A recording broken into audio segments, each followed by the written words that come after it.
Kalau kita perhatikan, hampir di setiap sudut Indonesia, mulai dari kota-kota besar sampai desa-desa, selalu ada pemandangan yang nggak pernah absen. Apa itu?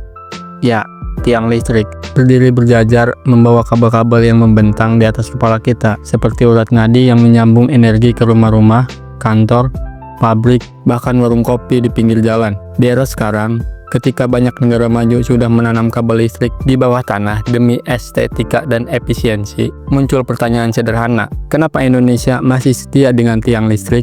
Jawabannya ternyata lebih dari sekedar soal teknologi. Ini tentang keputusan yang berkelanjutan dengan kondisi geografis, sosial, ekonomi, bahkan budaya masyarakat kita. Yang pertama-tama, mari kita bicara soal biaya. Pemasangan kabel listrik lewat tiang jauh lebih terjangkau dibandingkan membangun jaringan kabel bawah tanah. Anggaran yang dikeluarkan untuk mendirikan tiang dan menarik kabel di atasnya bisa dibilang hanya sebagian kecil dari biaya yang dibutuhkan untuk menggali tanah, memasang pelindung kabel, hingga merapikan kabel jalan atau trotoar yang dibongkar. Bukan hanya sekedar mahal, pemasangan kabel bawah tanah juga memerlukan teknologi dan tenaga kerja yang lebih spesifik. Sederhananya, kalau kita memaksa seluruh jaringan listrik di Indonesia langsung pakai kabel bawah tanah, biaya yang harus disiapkan bisa membengkak berkali-kali lipat. Hal itu tentu akan berdampak pada tarif listrik yang bisa ikut naik. Belum lagi anggaran pemerintah yang akan tersedot besar-besaran. Tapi biaya bukan satu-satunya cerita. Jangan lupa, Indonesia ini bukan negara kecil.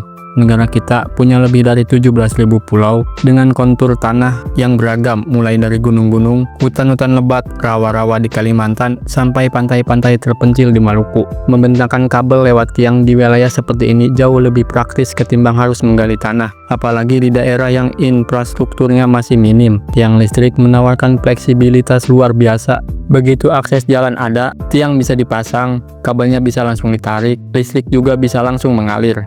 Nah, bicara soal kepraktisan, tiang listrik juga punya keunggulan lain. Yang pertama, mudah dirawat dan diperbaiki. Ketika ada gangguan, entah karena pohon tumbang, badai, atau bahkan kendaraan yang nyelonong nabrak tiang listrik, teknisi cukup datang, naik ke tiang, dan memperbaiki kabel di tempat. Semua bisa dikerjakan relatif cepat tanpa perlu menggali-gali atau menutup jalan. Bandingkan, kalau kabel ditanam di bawah tanah, begitu ada kerusakan, teknisi harus mencari dulu titik masalahnya di mana, gali tanah, perbaiki kabel, tutup lagi. Di kota-kota besar yang lalu lintasnya padat, proses ini bisa bikin macet berkepanjangan. Belum lagi potensi merusak infrastruktur lain yang sudah tertanam lebih dulu seperti pipa air, gas, atau bahkan jalur komunikasi. Indonesia juga punya tantangan khusus, cuaca tropis, dan resiko bencana alam yang tinggi. Musim hujan, badai, dan banjir, bahkan sampai gempa bumi. Semua itu akrab dengan kehidupan kita. Mungkin terkesan kabel bawah tanah lebih aman dari terpaan angin dan hujan, tapi kenyataannya bukan tanpa resiko. Banjir bisa menyebabkan air masuk ke saluran kabel, memicu korsleting.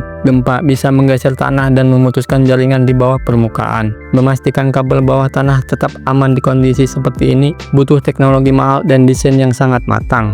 Meski begitu, bukan berarti Indonesia tidak bergerak ke arah kabel bawah tanah. Perlahan-lahan di beberapa kawasan elit, perumahan baru, atau pusat bisnis, sistem ini sudah mulai diterapkan. Pemerintah pun punya rencana jangka panjang untuk menata jaringan kabel. Tapi tentu saja prosesnya bertahap, mengingat besarnya wilayah yang harus dikelola dan keterbatasan anggaran. Langkah realistis saat ini tetap mengutamakan penggunaan tiang, sambil perlahan-lahan memindahkan sebagian jaringan ke bawah tanah di area prioritas. Jadi, kalau kita bertanya mengapa Indonesia masih menggunakan tiang listrik, penjelasannya sederhana tapi dalam. Karena tiang listrik adalah pilihan paling masuk akal untuk kondisi kita sekarang. Ya, menawarkan solusi murah, mudah dirawat, fleksibel, dengan medan yang menantang, dan sudah menyatu dengan kehidupan masyarakat. Mungkin tiang-tiang itu tidak terlihat cantik seperti kabel bawah tanah di negara-negara maju, tapi tanpa mereka, banyak wilayah Indonesia belum tentu bisa menikmati listrik secepat ini. Dan mungkin suatu saat nanti, ketika kondisi ekonomi lebih stabil, teknologi lebih murah, dan kota-kota kita sudah tertata lebih rapi, tiang-tiang itu akan mulai menghilang,